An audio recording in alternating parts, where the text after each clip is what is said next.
রমাদানের আমল হলো সবচেয়ে গুরুত্বপূর্ণ আমল, সেটা হলো সিয়াম সাধনা, রোজা রাখা।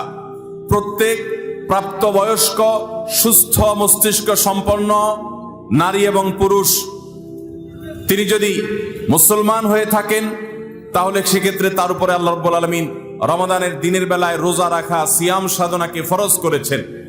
প্রত্যেক প্রাপ্তবয়স্ক মুসলিম নারী এবং পুরুষ যদি সুস্থ সবল হয়ে থাকেন আল্লাহ রাব্বুল আলামিন এই ফরজটাকে পালন করতে হবে। আল্লাহ বলেছেন কুতিবা আলাইকুমুস সিয়াম, তোমাদের উপরে রোজা রাখাটাকে ফরজ করা হয়েছে। অতএব রমজানের দিনের বেলা রোজা রাখা হলো রমজানের সবচেয়ে বড় আমল। রমাদান মাস উপলক্ষে রাতের বেলা তারাবির নামাজ আদায় করা, এটা রমাদানের আমল। নবী করিম সাল্লাল্লাহু আলাইহি সাল্লাম বলেছেন মান কামা রমাদানা ঈমানান ওয়া ইহতিসাবা গুফিরা লাহু মা তাকাদ্দামা মিন যামবি। যে ব্যক্তি রমজান মাসে রাতে দাঁড়িয়ে ঈমানের সাথে ইখলাসের সাথে আল্লাহর কাছ থেকে সওয়াব পাওয়ার আশায় তারাবির নামাজ পড়বে, তার পূর্বের সমস্ত গুনাহ খাতা মাফ করে দেওয়া হবে। মোহতারাম হাজরিন, অতএব রমজানের আমল তারাবির নামাজটাও আমাদেরকে সুন্দর করে ধীরস্থিরতার সাথে উত্তম রূপে আদায় করার চেষ্টা করতে হবে। মা বোনরা বাসা বাড়িতে নিজ জায়গায় এবং পুরুষরা মসজিদের জামাতের সাথে তারাবির নামাজ আদায় করার চেষ্টা করবেন। রমজানের আমল হলো সাহারি করা। আমরা অনেকে ইচ্ছাকৃতভাবে সাহারি করি না, হয়তো কখনো ভালো লাগে না সাহারি করতে, খাওয়ার রুচি থাকে না, আমরা সাহারি খাই না। সাহারি খাওয়া ছাড়াও যদি কেউ রোজা রাখে রোজা হয়ে যাবে, কিন্তু সাহারি খেলে আপনার খাদ্য গ্রহণ হবে, পাশাপাশি আপনি সওয়াব লাভ করবেন। প্রতিদিনই আপনি খাবার খান, এই সমস্ত খাবার খাওয়াটা জায়েজ, এটার কারণে আপনার কোনো সওয়াব হবে না যদি আপনি সাধারণ ভাবে আপনি খাবার খান। কিন্তু আপনার নিয়ত যদি হয় ভোর রাতে খাবার গ্রহণ করছেন, আপনি কেন রোজা রাখবেন সেজন্য, রোজার নিয়তে ভোর রাতে যে খাবার খাচ্ছেন যেটাকে সাহারি বলা হয়, এই খাবারটা খেলে আপনার শুধু পেট ভরবে তা নয়, এর মাধ্যমে একটা সুন্নতের জিন্দা করার সওয়াব, একটা সুন্নতের আমল করার সওয়াব আপনার আমলনামায় লেখা হবে। নবী করিম সাল্লাল্লাহু আলাইহি সাল্লাম বলেছেন তাসাহহারু ফাইন্না ফিস সাহুরি বারাকা, তোমরা সাহারি খাও কারণ সাহারির খাবারের মধ্যে বরকত আছে। এই খাবারের মধ্যে বরকত আছে, এটার মধ্যে কল্যাণ আছে, এটা আমাদের আত্মিক বরকতের কারণ, এটা আমাদের শারীরিক বরকতের কারণ। এই জন্য রমাদান মাসে আমাদেরকে সাহারি খেতে হবে যথাসম্ভব। পেট ভরে খাওয়া কোনো জরুরি না, কিছু একটা মুখে দেন সাহারির নিয়তে, আপনি সওয়াব পেয়ে যাবেন। সাহারিটা শেষের দিকে খাওয়া। এখনো অনেক মুরব্বীরা আছেন গ্রামাঞ্চলে, তারা মাঝ রাতে সাহারি খেয়ে ফেলেন, 12টা 1টার দিকে সাহারি খেয়ে ফেলেন। সাহারি খাওয়ার জন্য সবচেয়ে উত্তম সময় হলো রাতের শেষ প্রহরের একেবারে শেষের দিকে। নবী করিম সাল্লাল্লাহু আলাইহি ওয়াসাল্লাম তিনি রমজানের রোজার জন্য সাহারি খেতেন, সাধারণ রোজার জন্য সাহারি খেতেন এত দেরি করে যে তার সাহারি খাওয়া শেষ হলে ফজরের ওয়াক্ত এবং ফজরের আজানের ওয়াক্ত শুরু হওয়ার আগে মাঝখানে 50টা আয়াত তেলাওয়াত করার মতো গ্যাপ তিনি রাখতেন। তার মানে তার সাহারি খাওয়া শেষ আর ফজরের ওয়াক্ত শুরু, এই দুইয়ের মধ্যে 50টা আয়াত তেলাওয়াত করার মতো সময় তিনি রাখতেন। তার মানে আনুমানিক 20-25 মিনিট সময়, এতটুকু গ্যাপ তিনি রাখতেন তার সাহারি খাওয়ার পর। অতএব সাহারি শেষ সময় খাওয়া সুন্নত। এর মানে আবার এটা না যে মুয়াজ্জিনে আজান দিতে থাকবে ততক্ষণ পর্যন্ত বা আজানের 10-20 সেকেন্ড আগ পর্যন্ত খেতে থাকবো, এটা সুন্নাহ নয়। সুন্নাহ হলো যে আজানের 20-25 মিনিট আগে কমপক্ষে 50টা আয়াত তেলাওয়াত করতে যে সময় লাগে, 20-25 মিনিট লাগে না, সাধারণত 10-15 মিনিটে 50টা আয়াত তেলাওয়াত করা যায়। তো এই পরিমাণ সময় অন্তত গ্যাপ দিয়ে তারপরে সাহারি খাওয়া, তাহলে শেষের দিকে সাহারি খাওয়া, এটা হলো রমাদানের আমল। আমরা অনেকে শেষের দিকে সাহারি খাই না, অনেক আগে খাই, একটু শেষের দিকে খাওয়াটা হলো সুন্নাত। নবী করিম সাল্লাল্লাহু আলাইহি সাল্লাম বলেছেন এই উম্মত মুসলমান জাতি ততদিন কল্যাণের মধ্যে থাকবে, তারা কল্যাণের উপরে প্রতিষ্ঠিত থাকবে যতদিন তারা সাহারি বিলম্ব করে খাবে, দেরিতে খাবে, শেষের দিকে খাবে। আমল হলো রমজান উপলক্ষে ইফতার করা। ইফতার মানে নাস্তা খাওয়া। সারা বছর আমরা দিনের বেলায় শুরুতে নাস্তা খাই, কিন্তু এর কারণে কোনো সওয়াব আমাদের আমলনামায় লেখা হবে এমন কোনো কথা বলা হয় নাই। কিন্তু রমজান মাসের সন্ধ্যা যখন আপনি ইফতার খাবেন, এই ইফতার খাওয়ার মাধ্যমে আপনি একটা সুন্নাহর উপর আমল করলেন, এটার কারণে আপনার আমলনামাতে একটা সওয়াব লেখা হবে। সওয়াবের আশা যদি আপনার থাকে, ইফতারের নিয়ত যদি আপনার থাকে, তাহলে এর মাধ্যমে আপনি সওয়াব লাভ করবেন। এই ইফতার করা এটা রমজানের একটা গুরুত্বপূর্ণ সুন্নাহ। ইফতার যদি কেউ নাও করে রোজা হয়ে যাবে, কিন্তু সুন্নাহ তরক হয়ে গেল। এই জন্য ইফতারে যতটুকু তৌফিক হয় ততটুকু কিছু না কিছু মুখে দেওয়া, এটা সুন্নাহ, রমজান মাসের আমল। ইফতারটা তাড়াতাড়ি করা, ইফতার বিলম্বে না করা। আমরা অনেকে আছি ইফতার অনেক বেশি দেরি করি। আমরা মনে করি যত দেরি করে ইফতার করা যায় ততই বোধহয় রোজাটা নিশ্চিতভাবে শুদ্ধ হয়, সঠিক হয়। এটা ভুল ধারণা।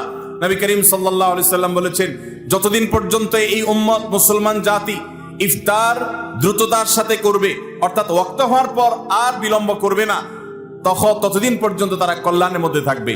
এক্ষেত্রে ওই সাহরির মতো একই কথা প্রযোজ্য, যে দ্রুততার সাথে মানে এই নয় যে একবারে সেকেন্ড হিসাব করে ফেলতে হবে, তবে যতটুকু সম্ভব নিশ্চিত হয়ে গেছেন সূর্য ডুবে গেছে আর বিলম্ব না করে ইফতার করাটাই হলো সুন্নাহ।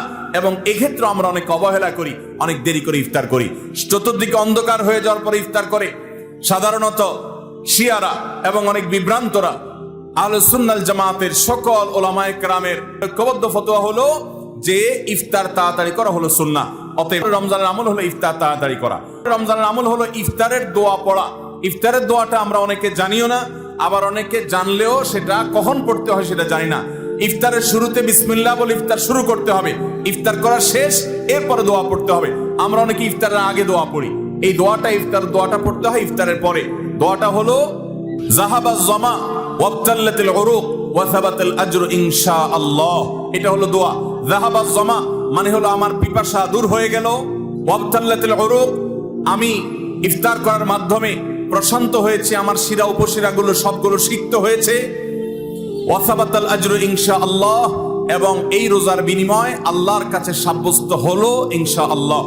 এই দোয়া পাঠ করা সুন্নাহ। তাহলে ইফতারের পর আমরা এই দোয়া পড়বো, যাহাবাজ জামা ওয়াবতাল্লাতিল উরুক ওয়া সাবাতাল আজরু ইনশাআল্লাহ। এটা হলো রমজানের আমল, ইফতারের দোয়া পড়া। ইফতার এবং সাহারি উভয়টাতে খেজুর খাওয়া এটা সুন্নাহ। খেজুরের মধ্যে প্রচুর খাদ্য শক্তি আছে। আমরা রমজান মাসে যে রোজা রাখি, সারাদিন পানাহার বর্জন করে থাকি, আমরা যদি সাহারিতে খেজুর খাই আমাদের শরীরে প্রচুর পরিমাণ খাদ্য শক্তি থাকবে এই খেজুর খাওয়ার ফলে। খেজুর অনেক উপকারী একটা খাবার। আমাদের দেশেও আজকাল খেজুর উৎপাদন হচ্ছে আল্লাহর মেহেরবানিতে। এই খেজুর ইফতারিতে নবী করিম সাল্লাল্লাহু আলাইহি সাল্লাম আধা পাকা আধা কাঁচা খেজুর, যেটা যে অর্ধেক পেকেছে অর্ধেক কাঁচা, সেগুলো তিনি পছন্দ করতেন। সেটা না পাওয়া গেলে সাধারণ খেজুর এটা দিয়ে ইফতার করা, এটা আমরা সবাই জানি। কিন্তু যেটা আমাদের দেশে মানুষ জানে না তা হলো সাহরিতে আপনার খেজুর খাওয়া সুন্নাত। নবী করিম সাল্লাল্লাহু আলাইহি সাল্লাম বলেছেন, নি'মা সাহুরুল মুমিনি আত-তামার, ঈমানদারের সবচেয়ে উত্তম সাহরি হলো খেজুর। আপনি সাহরিতে ভাত তরকারি যাই খান বা না খান, অন্তত একটা হলো খেজুর খাবেন, তাহলে নবী সাল্লাল্লাহু আলাইহি সাল্লামের এই সুন্নাহর উপরে আমল হয়ে যাবে। রমজানের আমল হলো সাহরিতে এবং ইফতারে উভয় সময়ে কমপক্ষে একটা হলেও খেজুর খাওয়া, মানে খেজুর খাওয়াটা হলো সুন্নাহ। রমজানের আমল হলো দিনভর বেশি বেশি দোয়া করতে থাকা। ভাইরা আমার, রোজাদার ব্যক্তির দোয়া আল্লাহ রাব্বুল আলামিন ফিরিয়ে দেন না। রোজাদার ব্যক্তি দিনভর আল্লাহর কাছে দোয়া করতে থাকলে সে দোয়া কবুল হয়। নবী করিম সাল্লাল্লাহু আলাইহি সাল্লাম বলেছেন যে কয়েক ব্যক্তির দোয়া ফেরত দেওয়া হয় না, এর ভিতরে একজন হলেন আস-সাইমু হাত্তা ইফতির, রোজাদার ব্যক্তি ইফতার করা পর্যন্ত তার দোয়া কবুল হতে থাকে। আপনি রোজাদার অবস্থায় দোকানে কাজ করছেন, খেতে খামারে কাজ করছেন, আপনি ব্যবসা প্রতিষ্ঠানে কাজ করছেন, আপনি রাস্তায় হাঁটাচলা করছেন, মা বোনরা বাসা বাড়িতে গৃহস্থলী কাজকর্ম করছেন, এই কাজের ফাঁকে ফাঁকে ওযু নাই, অসুবিধা নেই, এই অবস্থায় আপনি দোয়া করতে থাকেন। রোজাদার অবস্থায় দোয়া কবুল হয়। সারাদিন আপনি মনে মনে আপনার চাওয়াগুলো আল্লাহর কাছে নিবেদন করেন, আল্লাহর সাথে আপনি কথা বলতে থাকেন, কারণ দোয়া কবুলের একটা মোক্ষম সময় হলো রমজান মাসে এই রোজা অবস্থায়। বিশেষ করে ইফতারের আগ মুহূর্তে দোয়া কবুল হয়, আমরা তখন অনেকে ইফতার নিয়ে ব্যস্ত হয়ে পড়ি। তাহলে বেশি বেশি আল্লাহর কাছে দোয়া করা, আল্লাহর কাছে মনের চাওয়াগুলো পেশ করা, দুনিয়ার চাওয়া আখিরাত চাওয়া, আল্লাহ আমাদেরকে তৌফিক দান করুন। রমজানের বিশেষ আমল হলো সকল প্রকার পাপাচার বর্জন করা, কারণ রমজানের রোজার উদ্দেশ্যই হলো আমরা যেন পাপাচার বর্জন করতে পারি। রমজানের যে রোজা রাখি, এই রোজা মূলত কোরআন এবং হাদিসের ভাষায় এটাকে সওম বা সিয়াম বলা হয়। সওম বা সিয়াম শব্দের অর্থ হলো বিরত থাকা। আর এই বিরত থাকার মানে হলো আমার সামনে পানির বোতল আছে, আমার সামনে খাবার আছে, হালাল টাকায় কেনা, আবার পেটে ক্ষুধা আছে, তৃষ্ণাও আছে, পিপাসা আছে, তারপর আমি খাচ্ছি না, পান করছি না। কেন? কারণ আল্লাহ নিষেধ করেছেন। এখান থেকে শিক্ষা গ্রহণ করে আমার সামগ্রিক জীবনে সকল হারাম, সকল নিষিদ্ধ কাজ থেকে আমাকে বিরত থাকতে হবে, সেই শিক্ষা সিয়াম আমাকে দেয়।